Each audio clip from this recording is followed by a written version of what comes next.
Ladies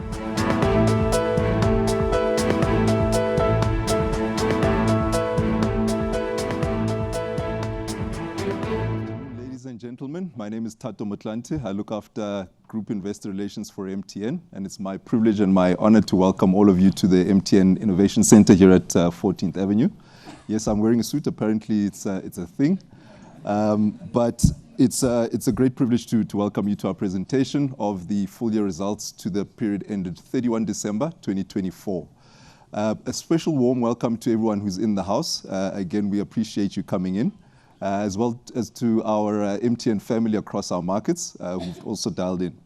There are a number of platforms that we're broadcasting to today. We've got a webcast that we're live at. We're on CNBC Africa, and we're on the MTN Group YouTube and LinkedIn channels.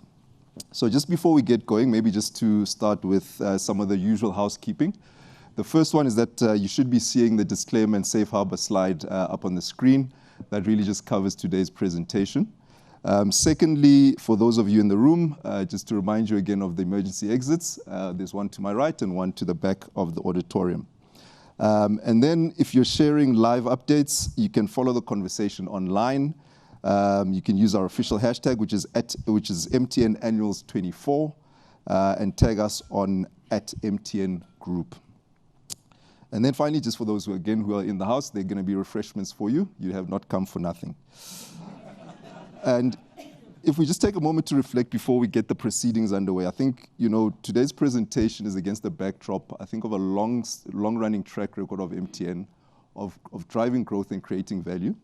Over the past 3 decades, we've built a very strong foundation, I think, in terms of the reach that we've managed to create and the lives that we've touched as a business. So, that really has cemented our position as leading Africa's digital progress. Now, with today's presentation, obviously, we look at the performance past. We talk about the outlook, which Ralph and Sulu will talk about. But I think it's against that backdrop that we say, when we reflect, the operational and financial progress that we've made, I think is something that we can all be proud of as MTNers, and obviously our partners who have taken the journey with us. So just as we get into the presentation, let's just review today's agenda. It's the usual run of play. We'll start off with some full year highlights that Ralph will take us through, as well as an operational strategic review. Sulu, who's our CFO, will come up and talk about the financial overview. And then Ralph will come back and give us some outlook and priorities comments. So just before we get going, just to remind you again, if you do have questions and you're on the webcast, please do use that platform for your questions. And without further ado, it is my great honor to welcome to the stage our Group President and CEO, Ralph Mupita. Over to you, Ralph.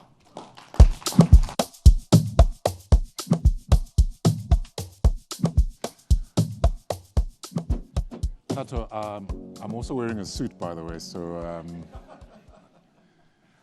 a very good afternoon from myself, Ralph Mupita, to all of our guests who've joined us here at 14th Avenue and those who are joining us from various virtual platforms. It's always an honor and a privilege for Tsulu and I to present these results, which are really the work of the 17,000 MTNers across our markets who have delivered these results.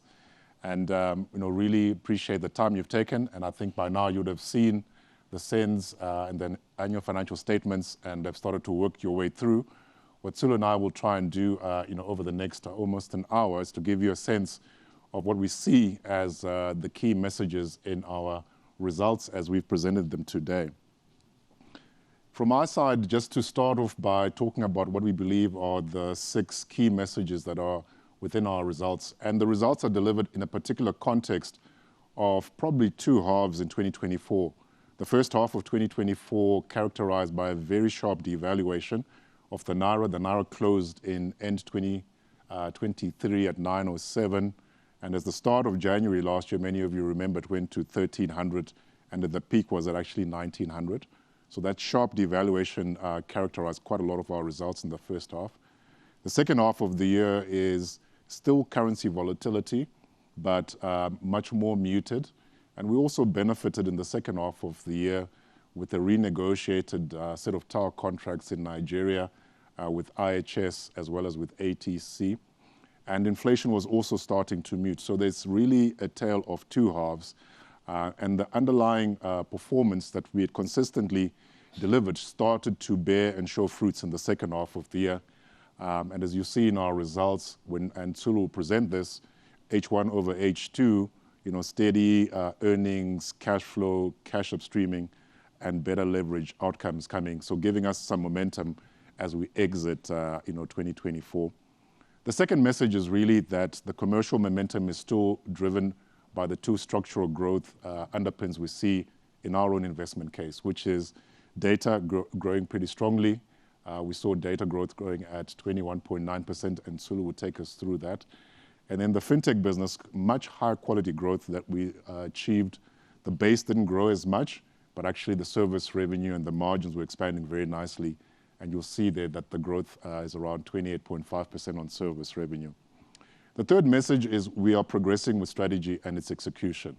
The first point that we'll cover is localizations. We've completed localizations in Uganda and Ghana. And so those were outstanding strategic initiatives, and they are now completed.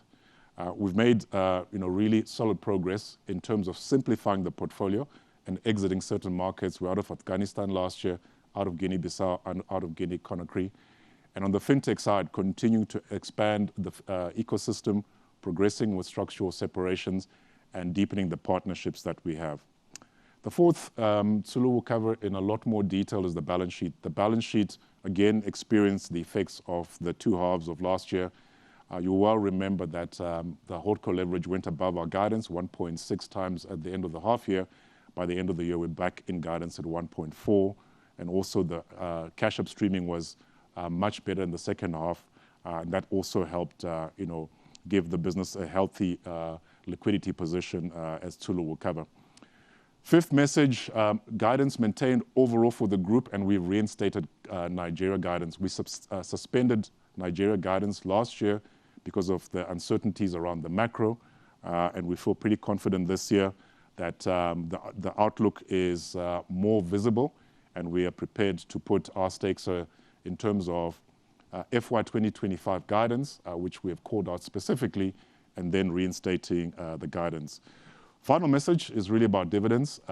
We had guided for minimum dividends of 330 cents, having assessed the usual solvency, liquidity, and outlook criteria.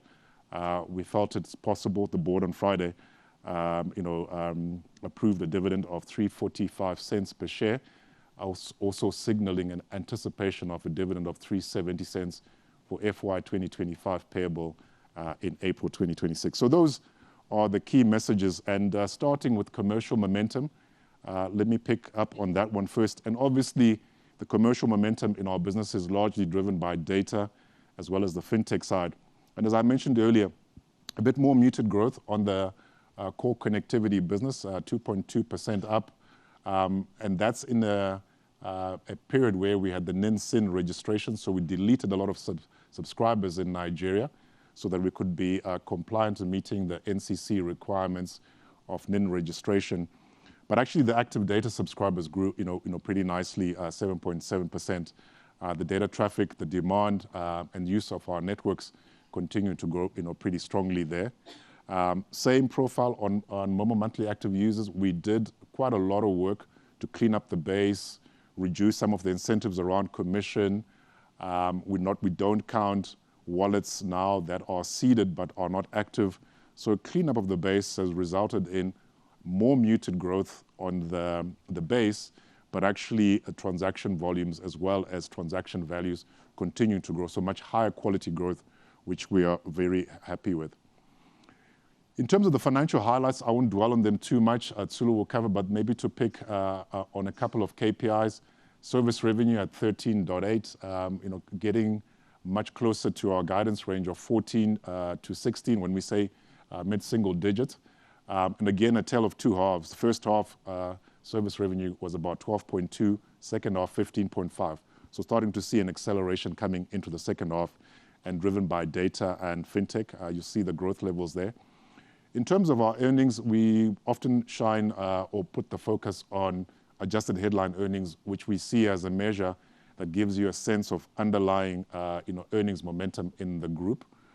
It's still down just on 32%, mainly driven by the sharp devaluation of the Naira, and the sharp devaluation of the Naira generating obviously less reported earnings as we consolidate them up at group. I mean, Sulu will show a slide what if you were to normalize for translation effects, actually, the business is looking very, very solid. The balance sheet group leverage remains very comfortable, 0.7 times, and Sulu will take us through also the maturity profiles that we have on our debt. That's all looking very comfortable. And the mix of debt that we have now, a lot more ZAR, Rand debt, and we have a stub of 2026 bonds that are due for maturity back end of next year that we're applying our minds to. But that's we're very comfortable position right now in terms of the mix there. And then, as I mentioned, the dividend at 345 cents, the operating free cash flow, as Sulu will show, that again, a tale of two halves, where we really had free cash flow accelerating coming to the second half, given the effects of the first half. But going into the markets, let me start off by making some comments about South Africa. And we headlined that South Africa had resilient performance, service revenue growing at 3.1%, the EBITDA margin back in range at 37.4%, and well done to Charles and the team for ensuring that the expense efficiency initiatives take root. Pretty much half of the expense efficiency program savings we've achieved have been in South Africa. So South Africa has done a lot of the heavy lifting to manage the expense base and support actually the earnings and cash flow coming up.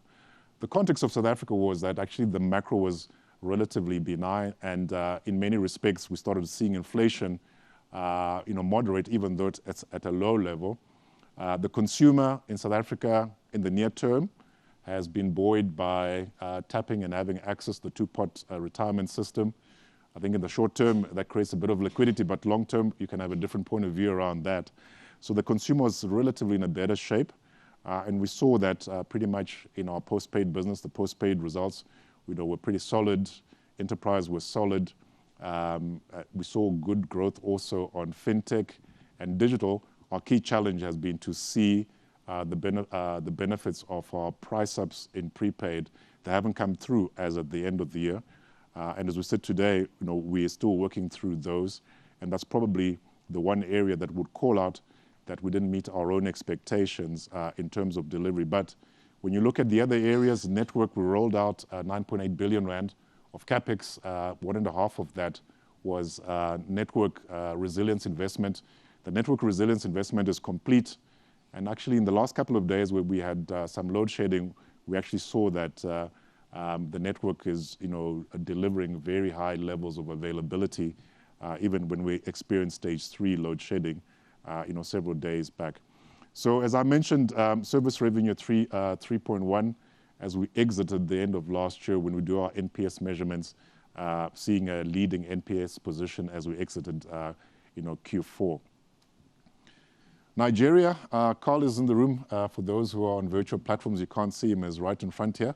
And Nigeria released results a couple of weeks back. And again, the story there is really around the sharp devaluation of the Naira. And we did see easing inflation towards the end of the year.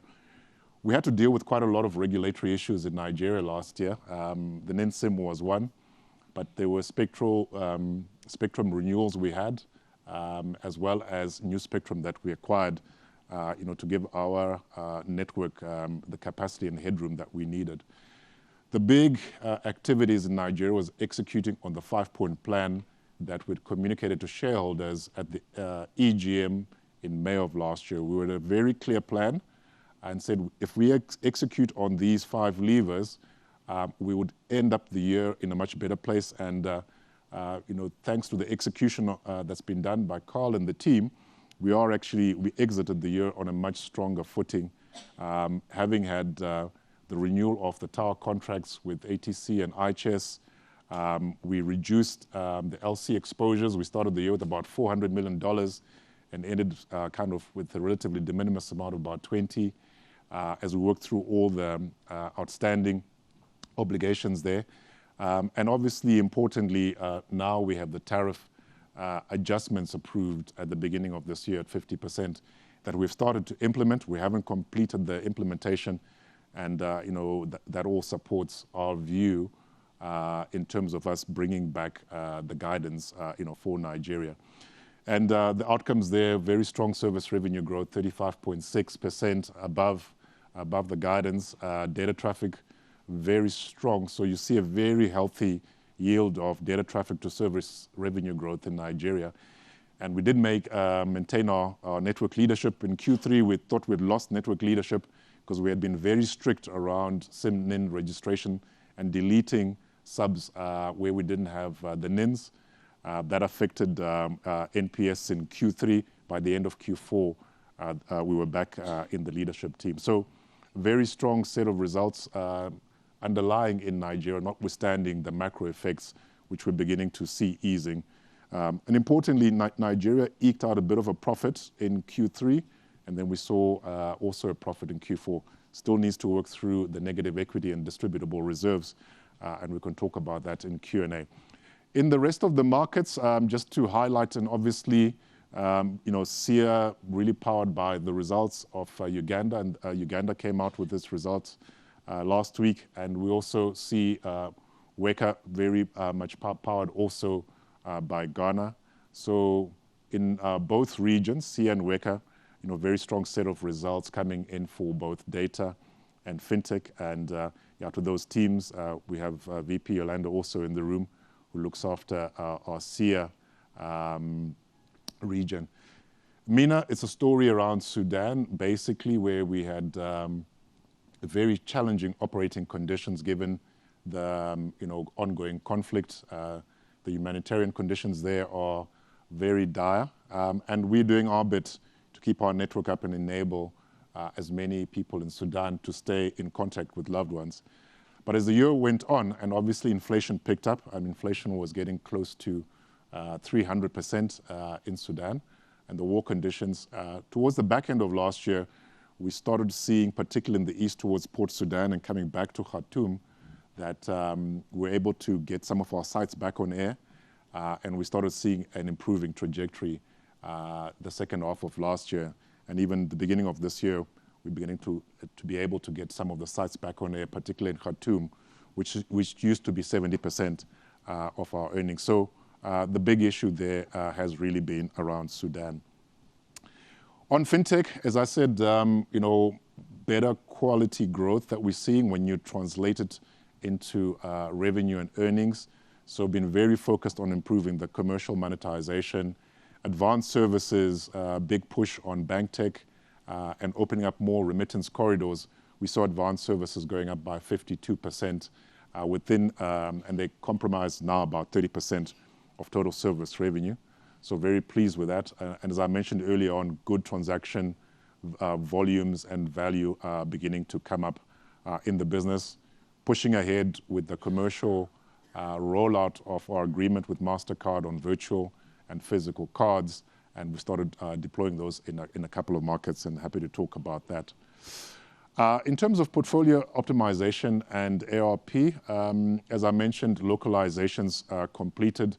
The two localizations of Ghana and Uganda bring about 2.5 billion rand of proceeds. And now we've met the various thresholds for both Uganda and Ghana. So as far as the statutory required localizations, pretty much done now. We had signaled to the market that over time we would be looking to sell down because we want more locals participating in the fortunes of MTN Nigeria.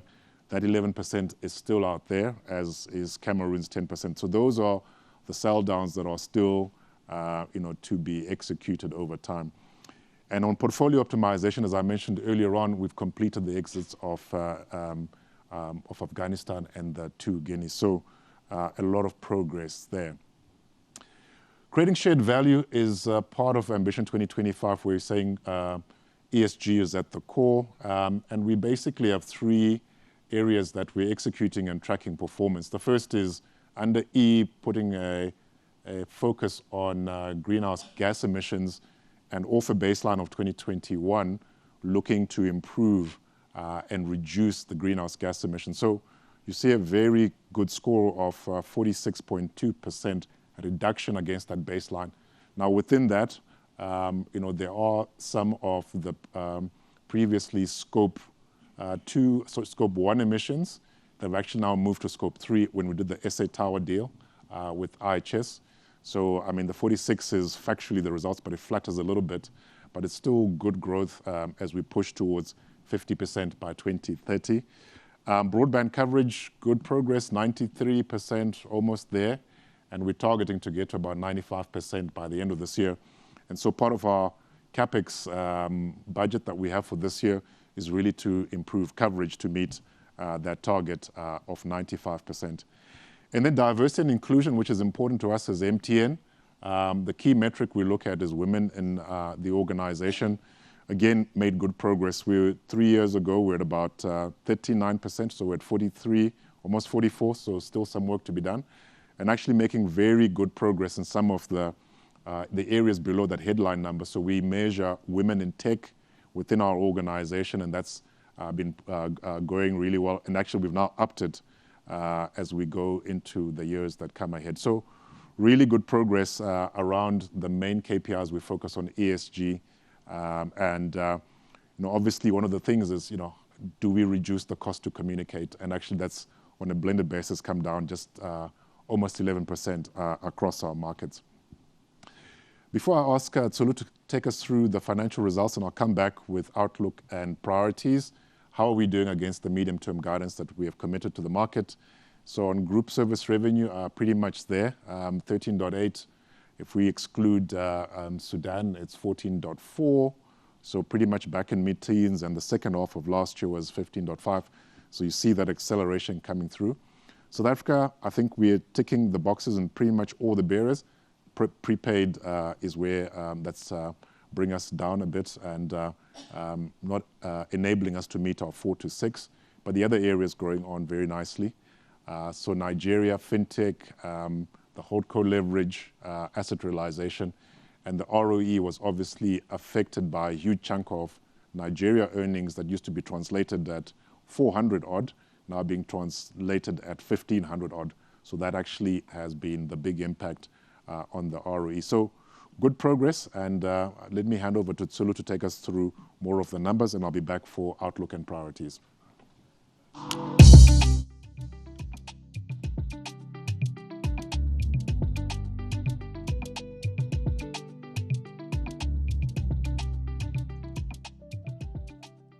Thank you very much, Ralph. A very good afternoon to all our guests, MTNers online and in the room today. It is really good to see you all again, and I'm very pleased to present to you our financial performance for the financial year 2024. We are really encouraged to see the resilience and momentum of our financial results, which were achieved under a very tough macro and operating circumstances. So if I can just take you through some of the key financial messages from our financial performance, 5 key insights. Firstly, as you can see, we continue to manage the macro impact on our financial results. However, we notably saw a moderation on the effects of in the effects of our numbers in the second half, and these were really headwinds that abated in H2. Secondly, we are pleased to report a positive underlying trajectory in our service revenue growth as well as EBITDA margin. It demonstrates the strength of our operations underpinned by effective execution. Additionally, which is really the third point, was we continue to execute well on our expense efficiency program, and I will share with you later. This program has really helped us to cap the effects of the macro environment, enabling us really to defend our margins. The fourth point on the screen is that we have also been very seen very strong trends in terms of free cash flow and our leverage metrics in the second half of the year. These improvements have aligned with our commitments to the market to really reinforce the strength and flexibility of our financial position. Finally, just to reiterate, is that we have remained disciplined in applying our capital allocation framework, and it has really underpinned our performance and ensured that we are making strategic investments that drive long-term value. So if I can just give you insights into the positive momentum in the second half, as Ralph indicated, you will see the trends on the screen.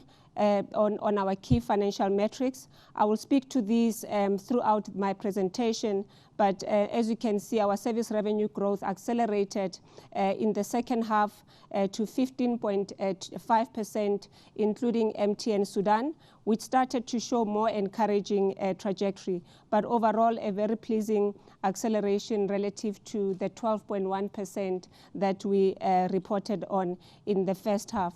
In terms of EBITDA, H2 much stronger than H1, again with overall margin improving to 39.9% compared to the 36.5% that we reported at interims. The strong operating performance in H2 is really reflected in our P&L with adjusted headline earnings per share of 443 cents in the second half compared to 373 cents at interims. Similarly, operating free cash flow, as you can see, and this is before spectrum and licenses, was much stronger in the second half, coming at 21.5 billion rand versus 9.9 billion in the first half. And this underpinned the cash upstreaming, which was much stronger, which ultimately supported also the whole leverage that came in within our guided 1.5 times, where we achieved 1.4 times, and an improvement from H1 as well as our Q3 results. So overall on this slide, we show a very strong exit from a financial perspective, which I think puts us on a strong footing as the new year unfolds. So just to take you through some of the financial performance, and before I do that, very briefly on the significant items that have impacted our results again, which Ralph touched on. Firstly, from a macro perspective, starting with the FX volatility and notably the devaluation of the Naira. This had three significant negative effects in our financials, namely upward pressure on FX, blended inflation impacts, as well as the FX losses coming through the finance charges line. But also importantly so is the translation effects in terms of the conversion from local currencies to our reporting currency, the ZAR. Secondly, just in terms of the key macro, we recorded a loss amounting to 300 million from MTN Sudan, where business operations were negatively impacted by the ongoing conflict in the country. And then in terms of other significant items that impacted the reported results, there were about 1.3 billion rand in gains from disposal of Afghanistan as well as Bissau, but losses on disposal of Conakry of about 1.9 billion. Finally, we had impairments in particularly from Sudan of about 11.7 billion, including also Ayo, that we took an impairment of at interims. So just taking through the salient points of our from our group income statement, really at high level, we saw a decline of 15.4% in terms of service revenue on a reported basis, but in constant currency, as indicated, 13.8% year on year, which was within the corridor of our medium-term guidance. And I'll unpack this in a later slide. Reported EBITDA declined on a reported basis by 33.5%, but EBITDA before one-off expanded by 10.2% in constant currency. And this was achieved in spite of effects of OPEX from elevated inflation, local currency weaknesses across most of our markets. In constant currency, we managed to limit the decline in EBITDA margin to 0.8 percentage points, with a full margin of 38.2% in constant currency. I've already highlighted the meaningful improvement in the second half with margin at 39.9%, which really bears reiterating. And this actually included MTN Sudan. So moving on to the finance costs, briefly, these were lower by 10.9% year-on-year to approximately 35 billion, and I will unpack this later again. The share from associates and joint ventures was up 116% year-on-year, and this is in constant currency. And within that, there's a benefit in our JV from a change in the treatment of regulatory fees, which moved from OPEX to CAPEX following regulatory amendments in the industry. Income tax expense declined by 12.4% due to lower profits, mainly driven by losses recorded in MTN Nigeria as well as Sudan. So just moving on to the next slide, on the same slide, you will note a big movement in the profile of a non-controlling shareholder specifically, and this was mainly due to higher losses in Nigeria as well as Sudan, which were attributable to minority shareholders in those operations. I will come back really to the per share performance later on, but just wrapping up with return on equity, our adjusted ROE came in at 18.8%, which was down from 24.4% last year, and this was largely due to lower earnings base, which was impacted by the macro, as we indicated. So if I can unpack in the next slide the group service revenue in a bit more detail. I already mentioned 13.8% in constant currency, but if we exclude Sudan, this was more like 14.4%. I already also noted the tick up in terms of H2 momentum, with service revenue growing 15.5% in the second half. If you exclude MTN Sudan, this was slightly lower at 15.3%, demonstrating the improvement in South Sudan in the second half of the year. Coming back briefly to the main revenue bearers, you notice that voice revenue was relatively steady, growing at 0.5%, largely from solid growth from both Nigeria and Uganda. And the resilience in voice was also supported by base growth as well as our CV initiatives implemented in the markets. Data continues to be the largest contributor of our group service revenue, expanding by 21.9% year-on-year in constant currency. And this was also underpinned by strong data traffic demand as well as growth from our core across our markets. And this continued upside was enabled by the ongoing investments that we continue to make on our network. FinTech continued to show good growth overall, with service revenue rising 28.5%, and it was also pleasing to see the strong performance in the likes of digital service revenue growing by 19% year-on-year, and in other bucket is SMS, bulk SMS, as IT services, ICT services that grew by about 18.7%. So coming back to the H1 versus H2 theme, most of these revenue segments accelerated growth in constant currency terms in the second half of the year, as I showed in the previous slide. And maybe just to provide an illustrative view of service revenue normalization, which we really first presented in the first half, so to complete the picture here for the full year, it is really just an illustrative view of our service revenue if we had to adjust for the macro impacts on our business. Notably, these include Sudan conflict, hyperinflation in Ghana, as well as South Sudan. So this view also shows the effects of local currencies devaluing against the ZAR, particularly the Naira. So if the impacts of these macro headwinds are adjusted for in both the current year as well as the prior year, you would see that underlying group service revenue would have been just shy of 19%. So I think this really highlights the very strong underlying trend. And I will touch on a similar slide when I talk to adjusted headline earnings per share later on. If I can just move on to our market performance briefly, starting with South Africa. Starting, the business delivered service revenue growth in South Africa of 3.1%, contending really with the evolving customer behavior and increased competitive intensity, especially in prepaid. In terms of the key segments, MTN South Africa service revenue was really driven by data revenue growth of 2.9% year-on-year, notably with accelerated year-on-year growth of 3.5% in second half and 5.5% in Q4. Digital revenue growth was 10.6%, very strong, supported by rich media services and mobile advertising, while fintech revenue was up 47%, which is really coming from at time advance growth.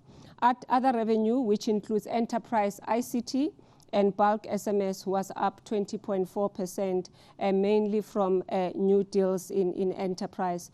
The growth in these verticals were offset by the voice decline, which was down 4.6% year-on-year, although reflecting a significant improvement in trend, particularly when you compare to 11.9% decline same period last year.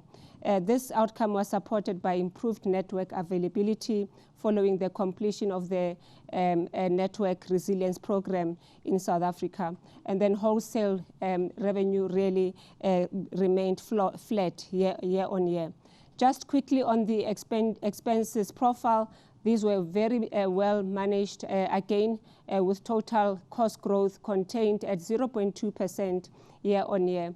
We saw cost of sales growing at 1.8%, largely driven by interconnect as well as device costs, while operating expenses movement benefited from a profit write-up resulting from lease amendments. However, a dedicated focus on expense efficiency program in South Africa really underpinned well-managed cost in overall, with 1.2 billion rand in expense efficiency program, resulting in really just 1.2% decline in cost in operating expenditure.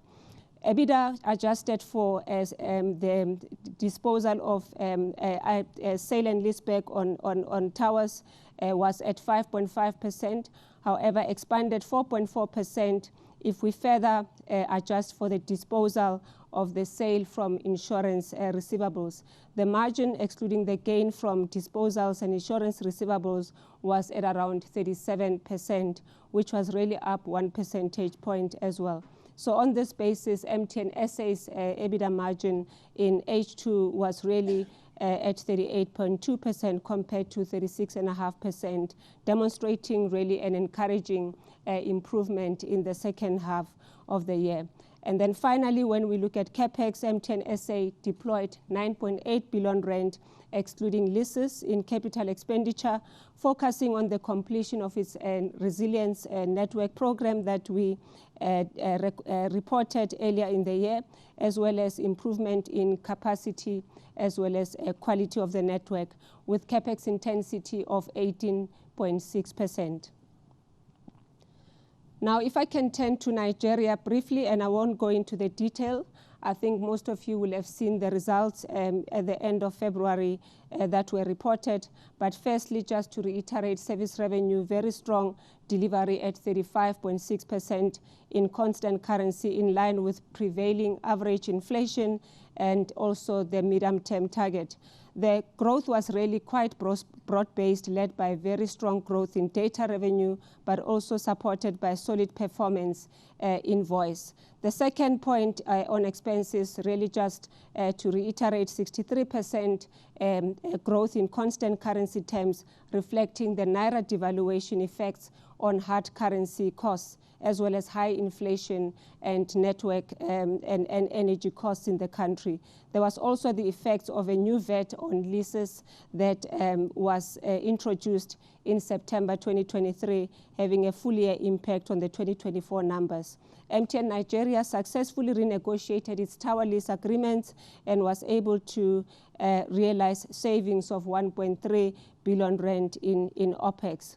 Thirdly, the EBITDA margin outcomes reflected really the top line that was strong and the impacts of the factors I've just outlined earlier on. EBITDA margin declined, however, by 10.3 percentage points to 38.9. So if we adjust for the net effects of Forex, for instance, EBITDA would have grown by more like 52.6%. Fourthly, just MTN Nigeria spent about 5.2 billion rand in capex. You will recall that we had communicated a reduction in capex earlier in the year, which really resulted in a lower capex intensity of 12.7%. The lower capex was part of the proactive initiatives that we had communicated to manage cash flows as well as US dollar denominated obligations. If I can just touch on the markets, this is a new slide that we're now showing given the importance of our portfolio. You will notice that our market portfolio performance showed resilient top-line growth with service revenue increasing by 21.3% in the SIA region and WECA growing by 9.7%. Both were ahead of their respective blended inflation rates. Within those regions, I think it is also worth calling out at high level MTN Uganda as well as MTN Ghana results, as these contribute 13.5% and 23% respectively to group EBITDA. Within SIA, MTN Uganda increased service revenue by 19.6% with a healthy margin of 52%, which was really supported by solid commercial execution and a stable macroeconomic environment. In the WECA region, from a Ghana perspective, service revenue expanded by 34%, growing ahead of its medium-term target. It also sustained a healthy margin in the upper 50%. You'll see from the slide, but both these operations are sustaining their pleasing trajectories of growth and profitability, and they remain critical to the growth of our business in terms of value creation. Just moving on to fintech. Revenue grew by 28.5% in the period as we continue to scale this business. Pleasing was advanced services, which grew by 52% year on year, in line with our strategy to really accelerate these segments of our fintech operations. Basic services as well as airtime advance revenue were also robust, increasing by 23% and 19.1% respectively. As you can see on the right-hand side, the contribution of advanced services continues to improve, with now making up 25% of the total fintech revenue stack, and this is an increase of 4 percentage points from the previous financial year. Just going into the next slide, if I can touch on the group expenses, these were well managed given the challenging macro context. Total expenses grew by 14.5%, with group cost of sales growth contained at 6.3%. Within that mix, commissions, roaming, as well as ISP costs were higher, offset by the benefits of a device transformation program that was implemented in South Africa. OPEX increased by 21.8%, with the main driver being network rent as well as utilities. These costs grew by 45% year on year. A big factor in this trend was the FX impacts that I mentioned earlier on the tower leases in Nigeria. So if I come back to H1 versus H2 trends again, overall costs rose by a lesser 8.9%, really in the second half compared to 20% in H1. So it also speaks to also the easing of the macro headwinds that we are seeing, such as FX and inflation. In terms of the expense efficiency program, we remain committed to continue unlock efficiencies to support earnings, cash flows, as well as returns overall. During the period, we realized total savings of 3.8 billion rand of the 7.8 billion over the 3-year period, which is a target we've already communicated. And this 3.8 billion rand includes savings of 1.3 billion rand from the renegotiated towers in Nigeria. Geographically, you can see that 31% of the savings came from South Africa, and 45% of that came from Nigeria, followed by WECA as well as SIA respectively. By cost category, our EEP savings were largely realized in network and IT, which made up a combined 69% contribution, with sales and distribution contributing about 26%. So we are pleased with the progress thus far that we are making in our expense efficiency program. And as mentioned, this is a target that we continue to drive over the 3-year period, which we started last year to 2026. If I touch on now on the profile of our finance costs, net interest paid, as you can see, was slightly lower in the period at about 8 billion rand. It reflected some debt repayments as well, mainly in Nigeria as well as Uganda, as well as a reduction in the our average cost of our debt at now 11.8% from 12.2% last year. The finance lease costs were up slightly due to lease extensions and renewals that we had, although mitigated by weaker local currencies against the ZAR. So overall, you see our net finance costs before FX holding steady at around 15.9 billion. I'll just make 2 additional points here, is that just to emphasize the point in terms of the improving trends that we are seeing in the second half when you look at the movements in our finance costs. So secondly, I think the big call out here to make is the FX losses in the period, which amounted to 18.9 billion rand. This included a total of 14.1 billion in FX losses due to the Naira devaluation in Nigeria. You can see the split there between realized and unrealized losses, and the sharp rise in the former was really due to the settlement of dollar exposures, particularly in Nigeria. So just moving on to our adjusted headline earnings per share. On this basis, attributable earnings per share moved into a loss of 531 cents per share, reflecting the lower earnings and all the largely macro-driven effects that I unpacked earlier on. The big item impacting there, you will see, was mainly the impairment of goodwill, PPE, and associates, totaling 578 cents per share, which was largely coming from the MTN Sudan impairment that I mentioned of 11.2 billion. So reported headline earnings per share came in at 98 cents, down from 315 cents per share last year. Again, I've already spoken about most of the effects impacting that performance. They include hyperinflation, FX losses as well, and really the latter amounted to nearly 600 cents, of which 399 cents came from Nigeria. There are also the deferred tax charges and other non-operational items, which total 104 cents per share. So adjusting for all these non-operational items, you see that our adjusted headline earnings ended at 816 cents per share. As I indicated, I would just give an illustration as well, again, of the normalized adjusted headline earnings per share that were impacted in the main by the translation impacts that I mentioned. And also, you know, if you had to adjust for Sudan, in addition to those FX adjustment, you would see that when you do the normalization, would have seen a significant improvement in our adjusted headline earnings per share. And this is really to illustrate the underlying health and strength of our core performance overall, were it not really for these external factors that have impacted on our financial performance.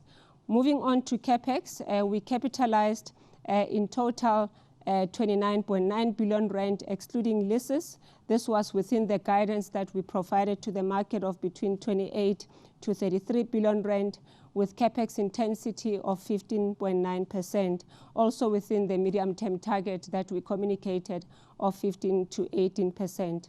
By market, 33% of the CapEx came from South Africa as they completed the comprehensive network resilience plan. 17% came from Nigeria.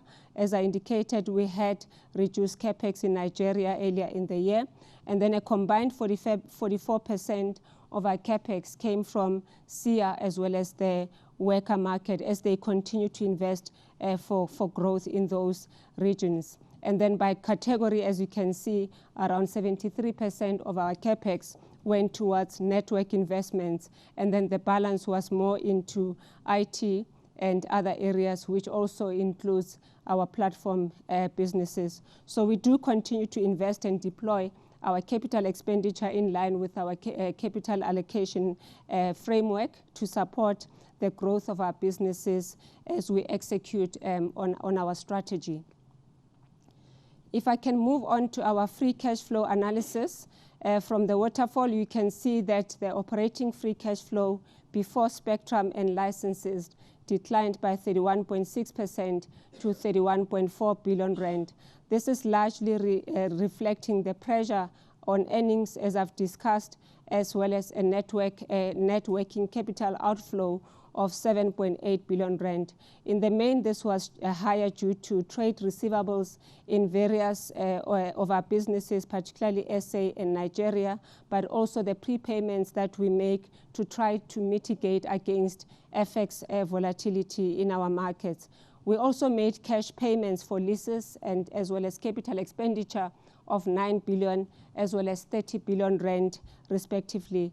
What was really pleasing about this outcome was also the cash flow of 21.5 billion rand in H2, demonstrating a strong upturn from the cash flow of around 10 billion rand or 9.9 billion in H1, which I showed earlier. So as you even look at the shape of our free cash flow analysis, it's similar profile that speaks to a stronger upswing in the second half.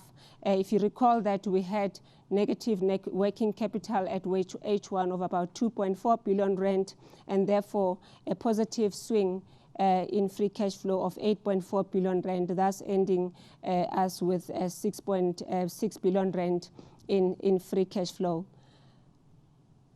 So if I can just go to our leverage and liquidity before I conclude. Firstly, as you can see, our balance sheet remains strong with group net debt to EBITDA at 0.7 times, slightly higher than the prior year, but still well within the loan covenant limits of 2.5 times. Secondly, our holdco leverage remained unchanged at 1.4 times. We are particularly pleased to see this outcome as well, given the volatility that we've experienced in our macro, and as mentioned earlier, also reflecting an improvement from H1 as well as Q3.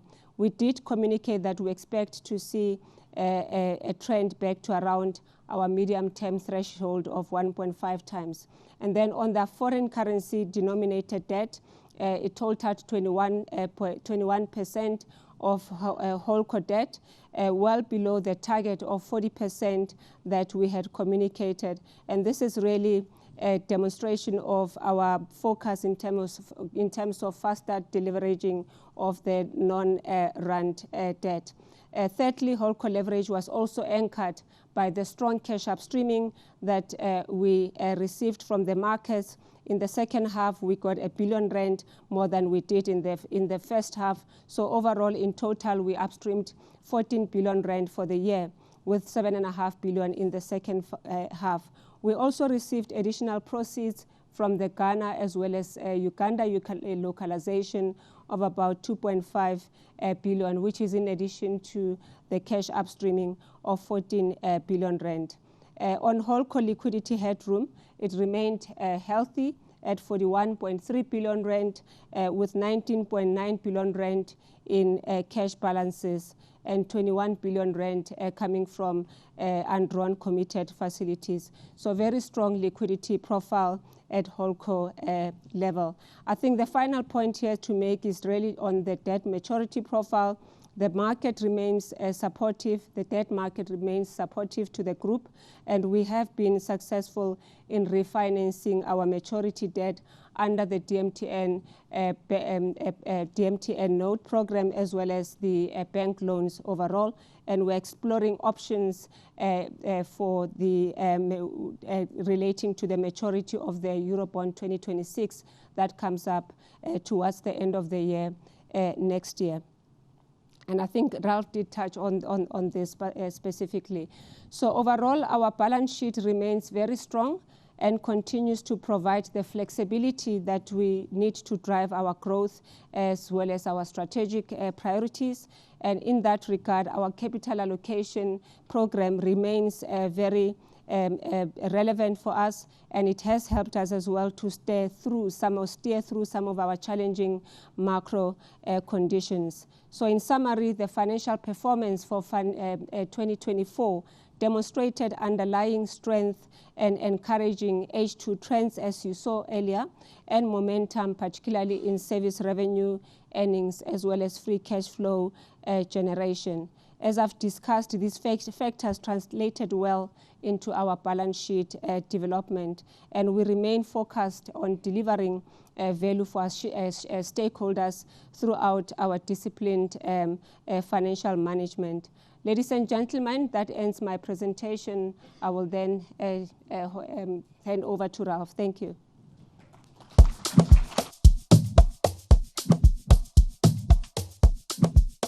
Thanks very much, Tulu, for taking our guests and investors through the details of financials.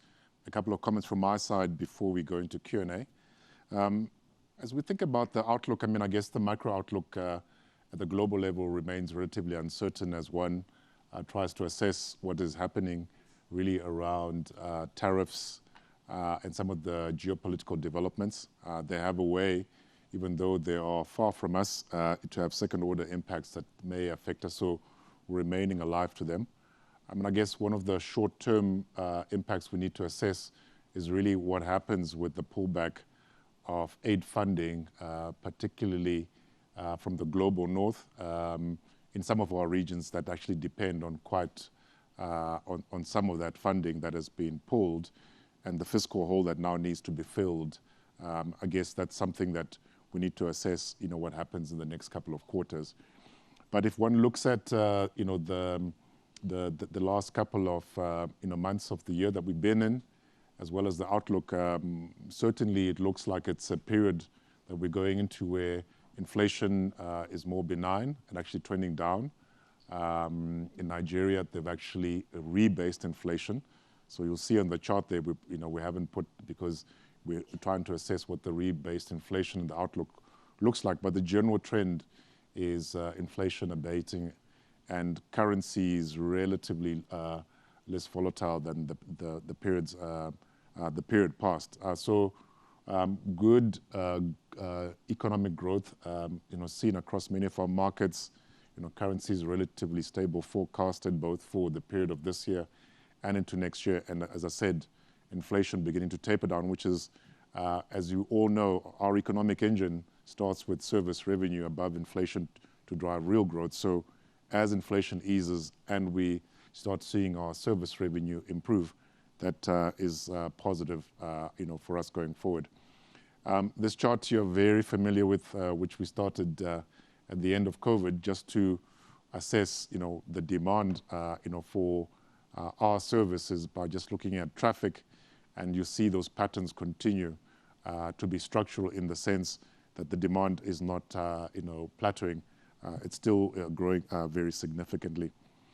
As we look at the year ahead, a couple of priorities that we have that we'll report on as we proceed. So on the operational commercial momentum in South Africa, a couple of focus areas. Focus on prepaid. As I mentioned, the other areas, postpaid, enterprise, digital, wholesale, that's kind of all holding up. We still need to see the uptick on prepaid to support service revenue growth. The EBITDA margin achievement and free cash flow generation, as well as the cash upstreaming from South Africa, has been pretty solid. So to Charles and his team, we want them to sustain that. So the big work to be done is really seeing an acceleration on prepaid. We have a very nuanced understanding of where the issues are on prepaid. One can think about the country as South Africa, but when you look at it and you break it down into regions, provinces, so we know the provinces where we're doing well and the provinces that we need to do a bit more work on to uplift the prepaid growth. That's not where we want it to be. I guess in Nigeria, for Carl and the team, implementing in a sustainable way the tariff increases. We haven't just gone and put a headline 50%. We have to watch competitive dynamics as well. And so, Carl is here. He will tell you that he's not working through all his bundles and offers in terms of the tariff increase, so more of this to come. But that should help sustain, service revenue growth in line with our guidance that we should see a lift up in Nigeria in particular. And then we've got good momentum in the markets cluster, Uganda doing well, Ghana doing well. And there are a couple of markets where we want to see recovery. Cote d'Ivoire is one. And then I think we'll see on Rwanda recovery now that the MTR has been put back into place, and it will start helping us grow on the earnings side. Fintech is all about expanding the ecosystem. We're seeing good growth. We're focusing on higher quality growth, removing significant or excess commissions, and again doing much more less seeding into wallets to start getting the transactions and the transaction volumes to pick up. So a big focus there. And then on advanced services, launching Momo Advance, our bank tech product, to more markets is a key area. Momo PSB in Nigeria has been a disappointment for us, and we're reorienting our own strategy towards there, and I guess we'll have more to say about that as we go into the second half of the year. There, I think you can really anticipate that we'll have a lot more to say about Momo PSB in H2.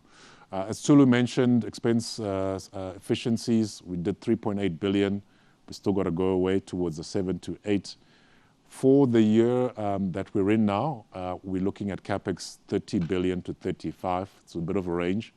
Not too dissimilar to the CapEx envelope that we had last year. So we will push the growth and look to be very, very efficient with our capital deployment so that we support the improvement of returns. Sustaining cash upstreaming, both dividends, management fees across our markets, and then looking at our balance sheet and looking at it into the future. And as Tsulu has mentioned as well, looking at what we do with our Euro bonds that mature at the back end of next year, about $500 million of Euro bonds. We have not made a decision as yet.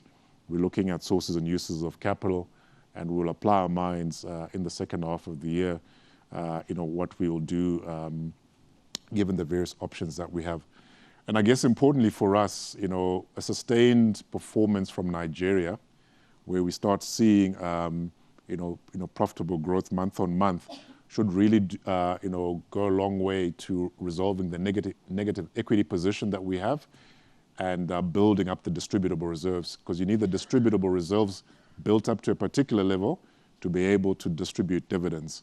So, you've got to fill that hole of earnings and then distributable reserves to be dividend paying. And you can all do your maths and forecasting to anticipate where that is more likely to be under current macro assumptions.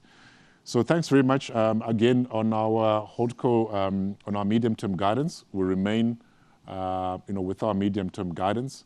And as I said, Nigeria, importantly, we're calling out a FY 2024 guidance, 2025 guidance, where service revenue at least mid-40s, margins at least mid-40s, and obviously would like to out-execute that for the year.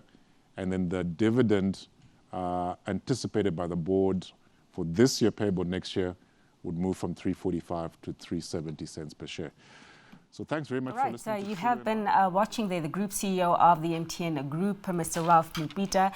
The company coming out with its annual results a little earlier, and the management team from Ralph to Tsholofelo Molefe, of course, is Group CFO, just explaining in detail the numbers to investors and shareholders of the group there. It wasn't the prettiest set of numbers that were reported by the MTN Group this time around, swinging into a loss just as a result of some external headwinds, the devaluation in the Nigerian Naira, of course, as well as some ongoing tensions over in Sudan there that hit its bottom line. Nonetheless, the group is sounding quite optimistic about the road ahead. We'll get into the market analysis of MTN's results in just a short while, as well as, of course, counting you down to the market close here in South Africa with the commencement of Closing Well Southern Africa right after this short break.